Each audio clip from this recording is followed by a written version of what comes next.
इसको आप समझ करके उस आवश्यकता की पूर्ति कर्तव्य धर्म मान कर यदि चलते हैं तो अवश्य ही यह आपका जीवन सार्थक होगा और वह धन भी एक प्रकार से सार्थक माना जाएगा।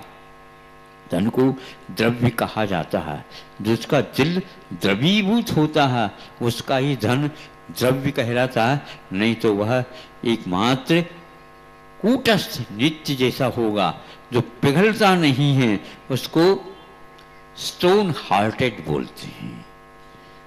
होना चाहिए हार्ट बिल्कुल फौलाद जैसे, ताकि हम पाप को दूर कर सके, लेकिन पिघलन भी उसमें होना चाहिए। समय पर आंखों में पानी आ जाता है, वह क्षत्रिय के आंखों में भी पानी आता है, लेकिन स्वयं मर रहा उस समय पानी नहीं आएगा।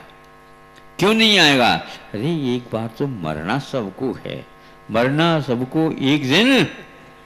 बोलो ना, आप अपने मुख से बोलो तो बहुत अच्छा लगता है कि हाँ 12 भावना की कड़ी आपको याद है। याद है इसका अर्थ भी क्या है? अभी हमारा नंबर नहीं महाराज, अभी अपनी अपनी बार लिखा है इसमें। हाँ नहीं समझे, 80 साल के होने के उपरांत भी अभी हमारा नंबर नहीं है। फिर कब आएगा? अभी दूर में बाद में आएगा। हम जो है एक प्रकार से फाइल को ऑफिस में पहुंचाते हैं तो दूसरे के फाइल की जगह हम अपने फाइल को ऊपर रखवा देते हैं और दूसरे का नंबर को नीचे कर देते हैं। इसी प्रकार हम भगवान से भी प्रार्थना करते हैं, भगवान मृत्यु की अपेक्षा हमारे फाइल को नीचे रखिएगा और हमारे नाम के लिए नीचे से ऊपर बढ़ाइएगा। हाँ, और आपके लिए हम अवश्य दान देंगे, आपके मंदिर बनेगा तो आपके नाम से यह त्याग होगा। किसी को कहियो नहीं भगवान, हाँ तो गड़बड़ हो जाएगा।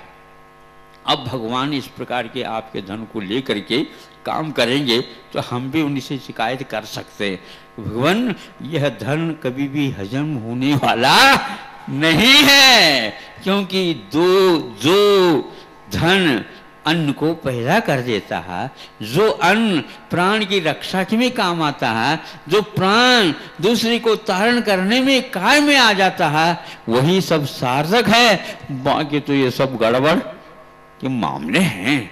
इसलिए हम उस धन को धन नहीं मानते, उस धनिक को धनिक नहीं मानते, उसको हम प्राण नहीं मानते। दूसरे के प्राण को शोषण करने का जो प्राण सोचता है वह प्राण नहीं है, किंतु वह एकमात्र छलवा है, धोखा है। अपने आत्मा को भी धोखा देने की यह प्रक्रिया है। इसलिए आप मत समझो कि हम अहिंसक हैं, इसलिए मत समझो कि हम वैज्ञानिक हैं, इसलिए आप मत समझो अपने आप की सम्यक दृष्टि है। नहीं, वासना का दास जो होगा वह कोई भी होगा, वह तो उसका कोई मूल्य नहीं है, उस ज्ञान से कोई मतलब नहीं है। बड़े बड़े वैज्ञानिक हो सकते हैं, लेकिन ध्यान रखें जीवन यात्रा के लिए भी करते हैं, जीवन को बचाने के लिए यदि करते हैं, दूसरे के कष्ट के निवारण के लिए उनका ज्ञान काम आता है तो पक्का है। उसी प्रकार भामाशा का धन पूरी प्रजा की रक्षा के लिए राजा को कहा जा रहा है ये मेरा धन नहीं है, मैं आपका हो सकता हूँ, ये धन मेरा कैसा हो सकता है, ये आपको मैं छोड़ूंगा नहीं, ये सारी संपदा आपकी है। और अरण्य में जा करके ये सारा दे देता है। इसके माध्यम से आगे के भविष्य आप सोचेंगे। भारत ही एक ऐसा राष्ट्र है जो इस प्रकार के कदम पर चलता जा रहा है, उसको औरों के साथ भी चलना है, लेकिन चलते हुए भी वह अपनी चाल से चलता है। एक राष्ट्रपति ने अभी जो भूतपूर्व हुए हैं, उन्होंने बहुत अच्छी बात कही थी, वो मुझे बहुत पसंद आ गई। उन्होंने ये कहा था भारत को आप भूल जाना चाहिए, मैं विकासशील राष्ट्रों में हूँ, ये भूल जाना चाहिए। क्यों? इसलिए भारत तो विकसित हो चुका है। आप विकासशील कब तक रहोगे? विकासशील कहने का अर्थ ये होता है दूसरे को तो आप विकसित मान रहे हैं और उसके साथ पहुंचने के लिए हमें विकासशील होना है, तो तब तक तो 10 कदम आगे और बढ़ेगा, तो आप तो कभी भी विकसित होंगे नहीं। पौद्गलिक विकास को विकास न मानो, किंतु उस विकास का सही सही उपयोग करो। जहां पर करना है वहां पर उपयोग करो, और वहां पर ऐसा नहीं हो रहा। सब कुछ सड़ा गला दिया जा सकता है, लेकिन उपकार के नाम से कुछ नहीं दिया जा सकता। यहां पर ऐसा नहीं, सड़ने भी नहीं देंगे, गलने भी नहीं देंगे, लेकिन समय पर वह अपने पास रखेंगे नहीं। ये रखने की चीज है ही नहीं। इसलिए यहां पूछा जाता है, आइए आइए, मैं बहुत अहोभाग्य सौभाग्यशाली मानता हूं आपके आतिथ्य को मैं स्वीकार करता। मैं अतिथि बन करके आप आए हो, मेरे सौभाग्य को खोलने के लिए आ रहा है। दाता का महत्व ज्यादा नहीं, किंतु पात्र का महत्व ज्यादा है। दाता हमेशा हमेशा पात्र की विनय करता है, और वह झोंक देता है, नमोस्तु करता है। और आप मेरे घर पर आए हो, अतिथि देवता, तुम्हारे वजह से मेरा आज यह कृतकृत्य जीवन होने जा रहा है। यह मेरे हाथ आज कृतकृत्य होने जा रहे हैं, मेरे नेत्र आज कृतकृत्य होने जा रहे हैं। मैंने जो कुछ भी अर्जन किया है, यह आज पाप के स्थान पर पुण्य के रूप में परिवर्तित होने जा रहा है। इस प्रकार समझ करके अवभाग्य समझता है। किंतु जो वासना का दास होता है, नहीं, बदले में कुछ चाहता है। क्या कहता वो? देखो आप आ जाइए, बैठिए, तो आप ये ले लीजिए, भोजन करिए, ये पानी पी लीजिए, ये आपके लिए आसान है, ये है, कष्ट तो होगा आपको। आपने भोजन कर लिया, बहुत बड़ा कष्ट किया आपने। आप बहुत ही करुणावान है, अनुकंपा है। आपने कृपा करके हमारे ऊपर, अरे बनी बनी तो रसोई खा ली, बनी बनी रसोई खा ली, और खूब खा लिया, अच्छे ढंग से खा लिया, और आप विनती कर रहे हैं और वो खाते जा रहे हैं, और बड़ी कृपा हो रही है। बिल्कुल कृपा हो रही है, समझते हो आप? इसलिए हो रही है कि आपने जो पाप किया था, उस पाप को जितने ग्रास वो लेंगे, उतने सारे सारे पुण्य के रूप में परिवर्तित होगा। ये चमत्कार वासना का नहीं, ध्यान रखना। और जिस समय वह अतिथि का सत्कार करता है, उस समय खाने की ओर उसकी दृष्टि नहीं जाती। वह अपने लिए बाद में लेऊंगा, पहले आप अतिथि देवता। ये क्या है? ये भारतीय संस्कृति है। बदले में कुछ मिलेगा, बदले में क्या मिलेगा? अभी अदला बदली हो रहा है, नहीं समझे? अभी बदल रहा है वो। जितनी वह दे देता है, जितनी क्षण वह उसमें गंवाता है, गंवाता का मतलब लगाता है, उतना ही वह हल्का हल्का होता जा रहा है।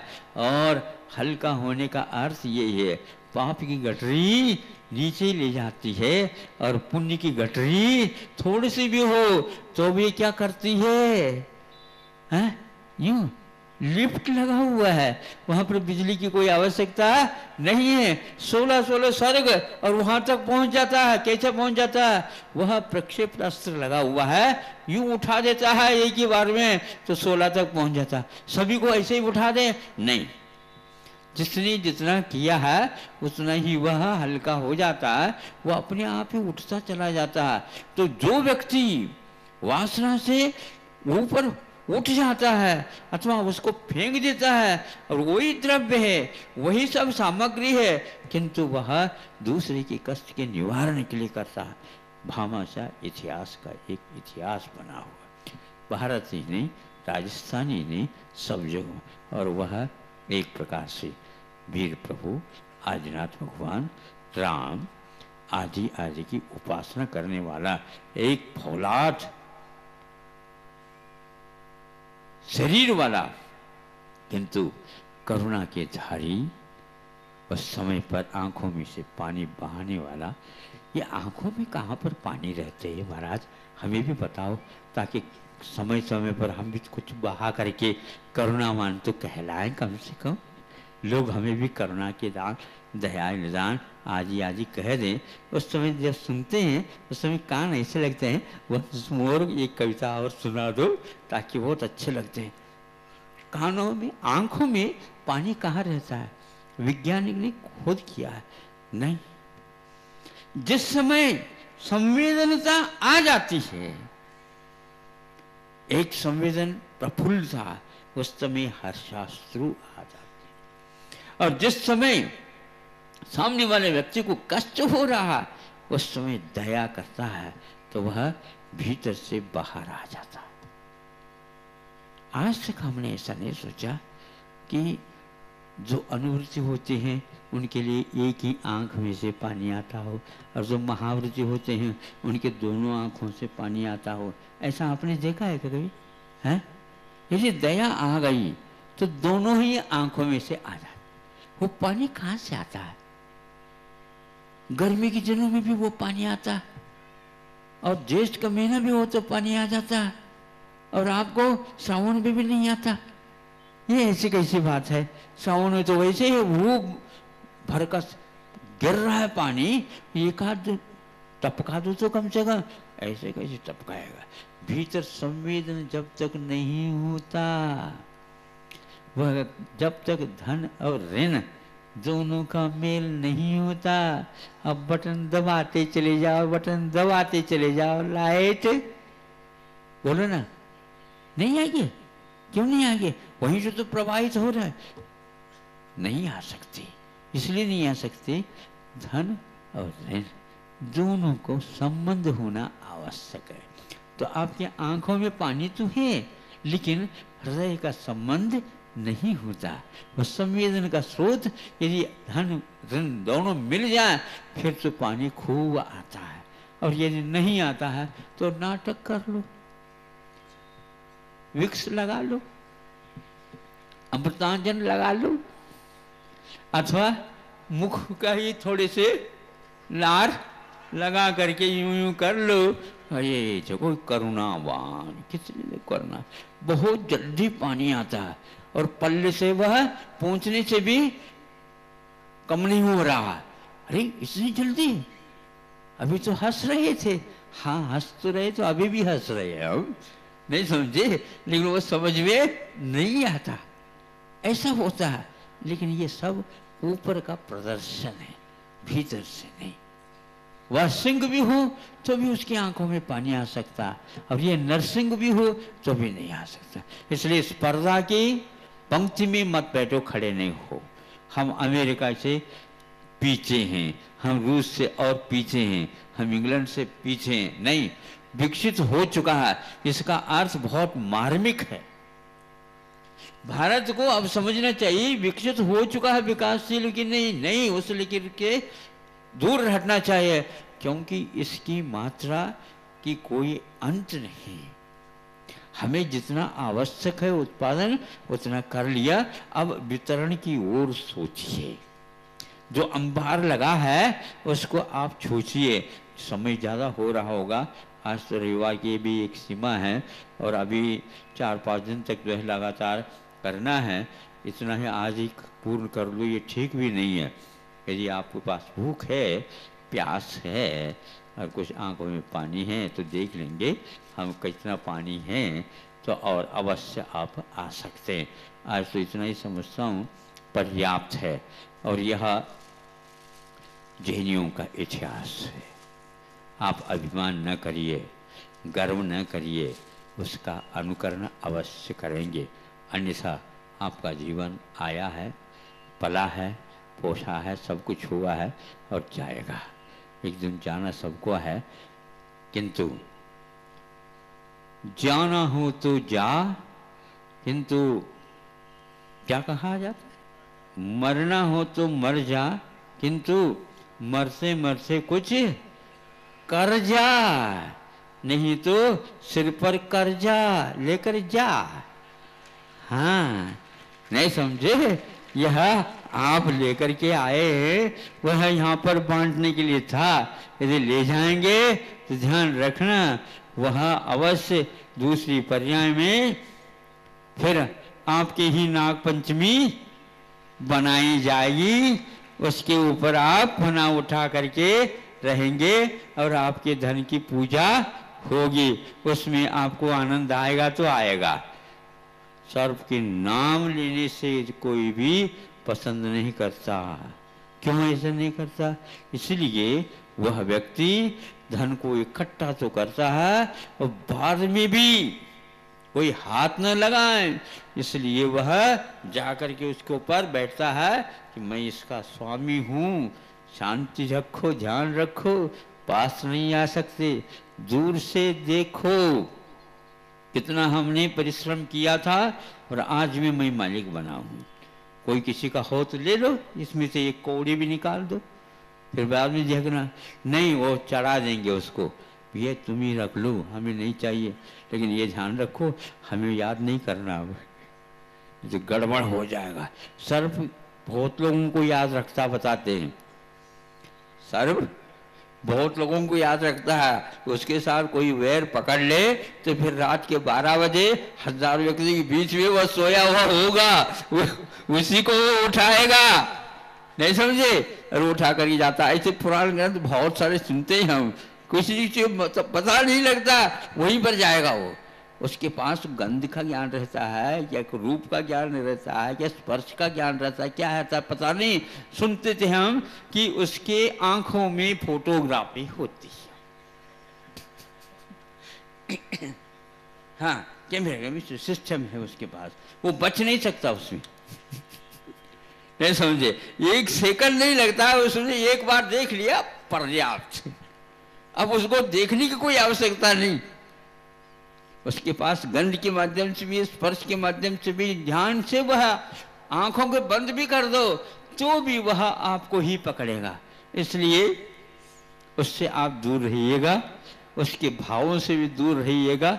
और भामा से जैसे बनने का ये थोड़ा सा वो उपक्रम करते हैं तो आप अवश्य ही अहिंसा धर्म को चमका रहे हैं, नहीं है तो धूल दूसरी और आपके जीवन से हो रहा। तो आप लोगों ने लालन पालन पोषण और बहुत सारे बातों से किया और उनका वैभव, उनका पुण्यातिशय ऐसा था कि सारे ड्रेस, अलंकार, आभूषण सब प्रतिदिन सुबह के अलग, शाम के अलग और दोपहर के अलग, बाहर के अलग, भीतर के अलग, आदि आदि सब कुछ होता था। वो सब सौदरमिंद ने ठेका ले रखा था और किसी का वश की बात नहीं थी। और इसी प्रकार भोजन के विषय में भी मैं बार बार सोचता हूँ कि आखिर नाभिराय और मरुदेव को मिला ही क्या है। जन्म पर हुआ लेकिन सब कुछ ऊपर से ही आ रहा है अमृत में। ये तो देवों के द्वारा सेवन किया जाता, ऐसे दिव्य भोजन भी उनके लिए आ जाता था। ऐसा वैभवशाली वह कुमार था और आज उन सब वैभव को भव मैंने संसार के कारण मान करके और छोड़ा क्या, वह छूटता ही चला गया। पहनाया गया होगा और वह अपने ही उतार लिया गया होगा। उनका तो उसके प्रति क्या राग था, नहीं था। वह ऊपर से लगता था, भीतर से निश्चित रूप से वो पुरुषार्थ के लिए तैयार थे। इस प्रकार के दृश्य आप स्वप्न में भी नहीं देख सकते।